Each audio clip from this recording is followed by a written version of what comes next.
Bonjour à tous et bienvenue dans Flashback, le podcast de la sélection UGC Culte qui vous fait redécouvrir les films qui ont marqué l'histoire du cinéma. Aujourd'hui, nous retrouvons Jean-Pierre Lavoignat, journaliste cinéma, pour un nouvel épisode. Flashback sur Virgin Suicides de Sofia Coppola, réalisé en 1999. « Qu'est-ce que tu fais là, ma pauvre enfant ?» dit le docteur dans une chambre d'hôpital à une très jeune fille qui vient de faire une première tentative de suicide. « À ton âge, on ne connaît pas encore la souffrance de la vie. Manifestement, docteur, vous n'avez jamais été une fille de 13 ans. » Comment mieux résumer que par ce dialogue le sujet et l'atmosphère de ce film, l'un des meilleurs sans doute jamais réalisés sur la période trouble et troublée de l'adolescence. Un premier film signé Sofia Coppola, âgée alors de 28 ans, dont la lumière et la douceur contrastent avec l'horreur de l'histoire qu'il raconte.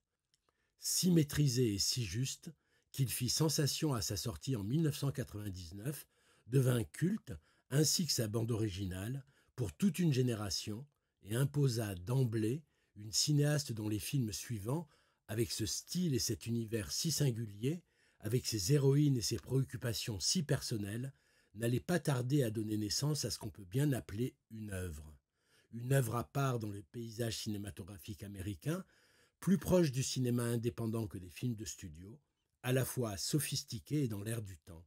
Et une œuvre à part tout d'abord de celle de son illustre père, Francis Ford Coppola. Là où son père convoquait souvent les grandes symphonies, elle préfère la musique de chambre et les concertos en mineur. Sofia Coppola était à peine née qu'elle figurait déjà bébé dans Le Parrain, avant d'apparaître dans d'autres films de son père, comme Outsider, Rusty James, Cotton Club ou Peggy Sue s'est mariée, et avant d'écrire avec lui à 15 ans son segment de New York Stories, les autres étant réalisés par Martin Scorsese et Woody Allen. Elle sera même l'une des héroïnes du Parrain 3, mourant assassinée sous l'œil de son père et dans les bras de son père de cinéma, Al Pacino. Une prestation qui lui attirera injustement critiques et quolibets et marquera la fin de sa carrière d'actrice. Heureusement, touche à tout, curieuse et inspirée, elle avait élargi son horizon depuis longtemps déjà. Après des études d'art, elle avait notamment fait de la photographie, du stylisme et de la mode. Mais sans doute est-il difficile d'échapper à son destin, et le désir de mise en scène, tenu un temps à distance en raison du rayonnement paternel, finit par la rattraper. Les chiens ne font pas des chats.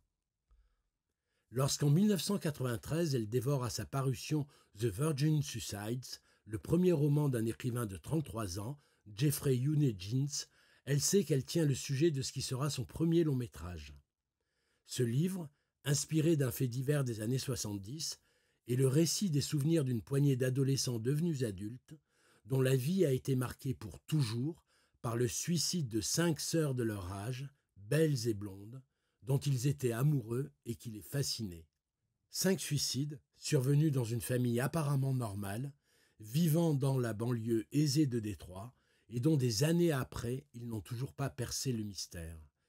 Ce qui touche Sofia Coppola dans ce roman, la manière dont le jeune écrivain est arrivé à comprendre et à exprimer les bleus à l'âme de l'adolescence, période dont elle n'est pas si loin, elle a alors 22 ans.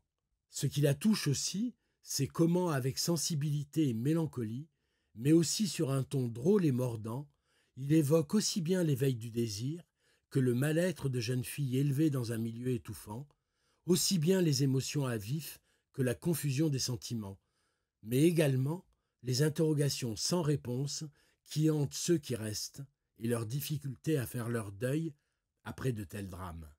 Sofia Coppola réalisera d'ailleurs longtemps après que ce qui l'a sans doute aussi attiré dans ce roman et lui a donné envie de l'adapter est la perte de son frère, Gio, décédé à 22 ans dans un accident de hors-bord alors qu'elle n'avait que 15 ans.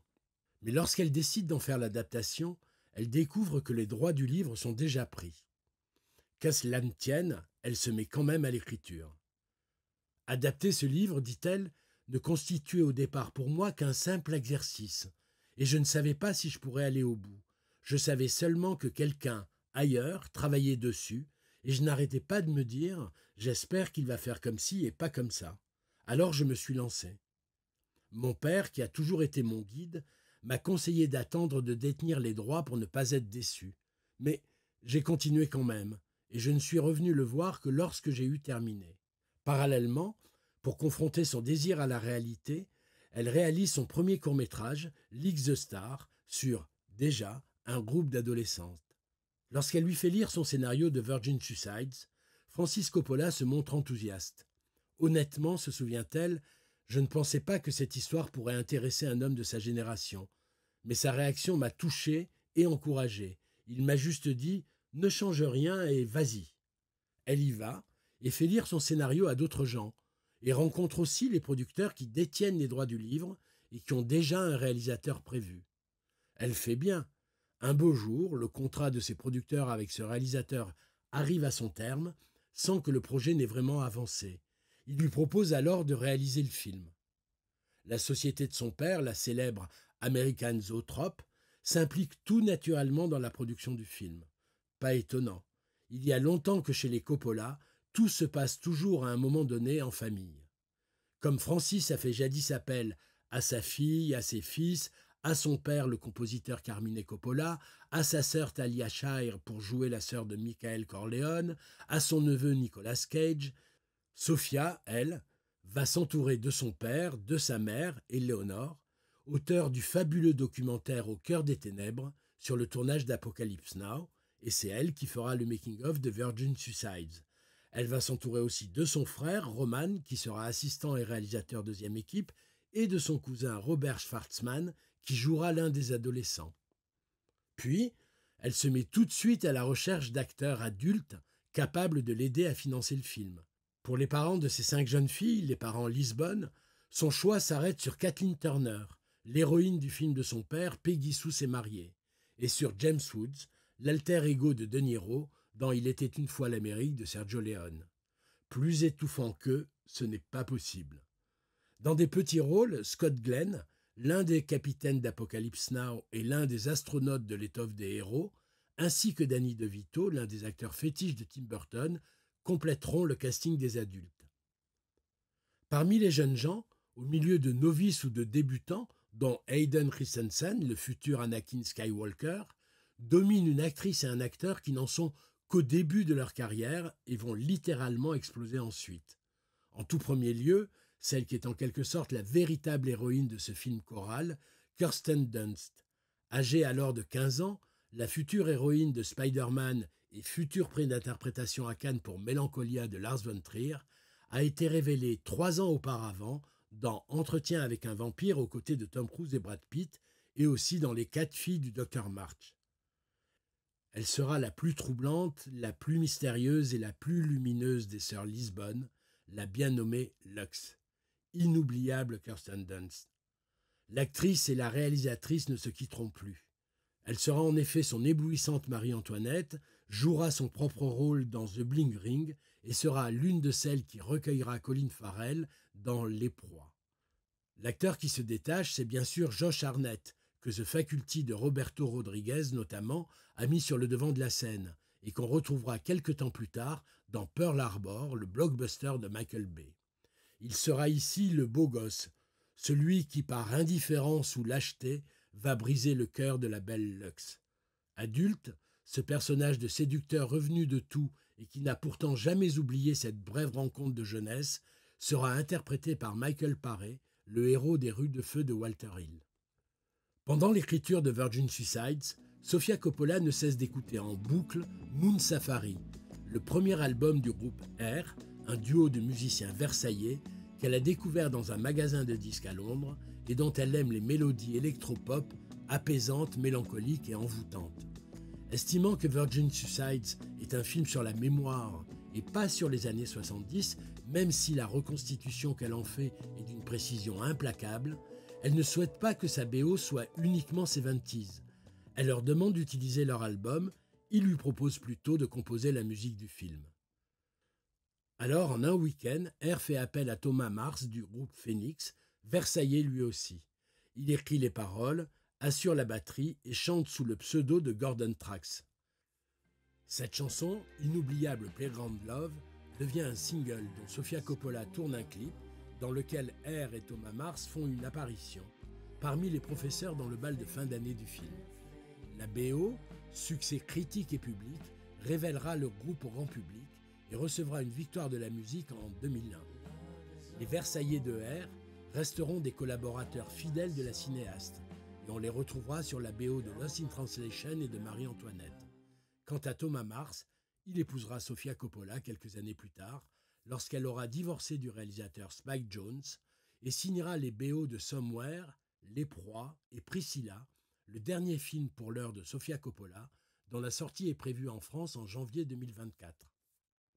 Cette musique lancinante aérienne de R, la voix off nostalgique qui annonce tout de suite le drame à venir, la photo, confiée à Ed Lachman, chef opérateur qui a auparavant travaillé notamment avec Wim Wenders, Steven Soderbergh et Paul Schrader, et qu'elle a voulu très lumineuse, presque vaporeuse, voire onirique, le montage impressionniste où s'enchaînent flashbacks, témoignages, fantasmes, scènes vécues, moments volés, observations fugitives, tout cela contribue au sentiment envoûtant que procure Virgin Suicides, qui, échappant au récit classique en remontant le temps, semble émerger des brumes du souvenir ou d'un rêve éveillé, comme filmé de l'au-delà, dira même un critique. Tout cela participe au mystère qui entoure ces jeunes filles et que la cinéaste ne cherche surtout pas à dissiper. Un mystère qui intriguera et fascinera les spectateurs d'aujourd'hui, comme il intriguait et fascinait les jeunes adolescents du film. Au moment de la sortie du film, présenté d'abord au Festival de Sundance, le royaume du cinéma indépendant, puis à la quinzaine des réalisateurs à Cannes, certains spectateurs ont été bien sûr un peu frustrés de cette histoire tragique qui ne livre pas ses secrets. Mais la grande majorité des critiques et du public se sont laissés complètement embarquer par cette atmosphère unique, à la fois lumineuse et douloureuse, qui prend à rebours l'image habituelle des films américains de teenagers, sans pour autant éviter les figures imposées du genre. La première sur Boom, le beau gosse du lycée, le bal de fin d'année, les premiers baisers, le poids des adultes. Et ils se sont laissés séduire aussi par la maîtrise et la délicatesse de sa cinéaste, par la finesse et la justesse de son regard, par ce mélange de retenue et de lucidité, de mélancolie et d'ironie, et par ce bonheur évident dont témoigne le film à chaque plan de faire du cinéma. Ce n'est pas pour rien si à la sortie, Sofia Coppola déclare qu'elle se considère désormais comme une réalisatrice. Rien de ce que j'ai pu faire jusqu'ici n'a été aussi excitant, dit-elle. Sans délaisser pour autant ses activités parallèles, elle a trouvé sa voie. De grands cinéastes n'hésitent pas à manifester leur admiration.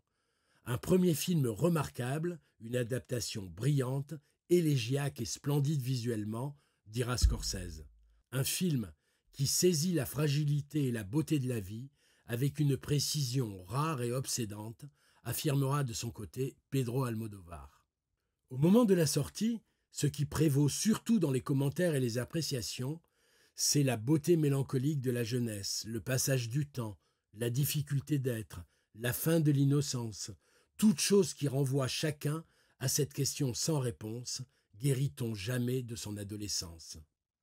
Mais au fil des ans, la dimension féministe du film, déjà soulignée certes à la sortie, prend de plus en plus de force, comme si le regard sur le film se modifiait en s'accordant à l'actualité, comme si surtout les films suivants de Sofia Coppola confirmaient la détermination de la cinéaste de faire un cinéma résolument féminin et donner avec le recul plus de relief encore à ce premier film. D'ailleurs, dans Virgin Suicides, par rapport au roman, Sofia Coppola a choisi d'être davantage auprès des jeunes filles et pas seulement du côté des garçons qui racontent leurs souvenirs. Elle a choisi de les montrer confrontés aux exigences et aux règles strictes de leurs parents. Mine de rien, par petites touches, avec un sens du détail incroyable, elle dépeint un milieu étouffant où les désirs et les aspirations de ces jeunes adolescentes ne sont jamais pris en compte par les adultes qui les entourent, si bien que la mort leur apparaîtra comme la seule solution. Le narrateur le dit bien après qu'il a récupéré le journal intime de l'une d'elles. Ainsi avons-nous commencé à découvrir leur vie, nous comprîmes l'emprisonnement que c'est d'être une fille. On ne saurait mieux dire. On va retrouver dans les films suivants de Sofia Coppola ces portraits de jeunes femmes désenchantées, confrontées à un environnement qui les isole, empêchés par les conventions sociales, emprisonnés par le regard et le comportement masculin, pas à leur place, mais pourtant déterminés à s'affirmer, à s'inventer une vie, voire un destin. Si le côté pauvre petite fille riche de ces héroïnes peut en irriter certains, comment ne pas reconnaître et ne pas en être touché que la cinéaste, parlant de ce qu'elle connaît et peut-être traverse, trace et creuse son sillon comme un véritable auteur qui a son univers, ses préoccupations, ses thématiques propres, la solitude, la mélancolie, l'ennui, le dur métier de vivre, et qu'elle a fini par s'imposer, ainsi que le dit un critique, comme la référence d'un cinéma féminin qui ose questionner les logiques de domination. Lost in Translation, Oscar du meilleur scénario et César du meilleur film étranger, Marie-Antoinette, Somewhere, Lion d'or à la Mostra de Venise 2010, The Bling Ring, Les Proies, prix de la mise en scène au Festival de Cannes 2017, et Priscilla, sur la jeune épouse d'Elvis Presley qui a valu à son héroïne Cailee Spaeny le prix d'interprétation à la dernière Mostra de Venise. Autant de beaux portraits de femmes attachants et touchants, incarnés à chaque fois par des actrices formidables, et cela aussi est l'un des talents de Sofia Coppola. Virgin Suicides était donc la première marche de ce parcours singulier qui a pu inspirer d'autres réalisatrices ensuite. 23 ans après sa sortie en France, n'hésitez pas à voir ou à revoir, d'autant plus en version restaurée en 4K, ce film poignant et énigmatique, il est toujours aussi envoûtant. Merci Jean-Pierre pour ce bel épisode. Nous avons hâte de redécouvrir ce film en ce moment dans les cinémas UGC. Réservez vos places et retrouvez toute la sélection UGC Culte sur ugc.fr et l'appli UGC. Avant de se quitter, vous pouvez nous rappeler la sélection du mois ? Plusieurs films qui célèbrent les 100 ans des studios Disney. Toy Story, le chef-d'œuvre de John Lasseter, le premier long-métrage d'animation en images de synthèse de Pixar, sorti en 1995 et dont on n'a pas oublié ses héros, Woody le Cowboy et Buzz l'éclair. Vice versa, de Peter Docter, un plongeon dans le cerveau d'une petite fille où ses émotions prennent vie, foisonnant d'inventivité, Oscar du meilleur film d'animation en 2016. Coco, de Lee Unkrich et Adrian Molina, sorti en 2017, un touchant voyage initiatique au cœur de la traditionnelle fête des morts mexicaine, une réussite totale. Zootopie, de Byron Howard et Rich Moore, où l'histoire d'une ville habitée par des animaux qui se comportent comme des hommes. Énorme succès mondial et Oscar du meilleur film d'animation en 2017. Vous pourrez retrouver aussi Hugo Cabret, que Martin Scorsese a fait pour sa fille Francesca, âgée alors d'une dizaine d'années.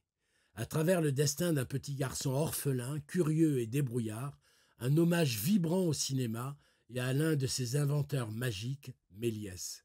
Sorti en 2011, l'autre visage du réalisateur des Affranchis. Dunkerque, de Christopher Nolan, 2017. Par le réalisateur de Batman Begins et Oppenheimer, l'histoire pendant la dernière guerre de l'évacuation de soldats anglais coincés sur une plage du Nord. Brillant, spectaculaire, impressionnant, une épopée à visage humain.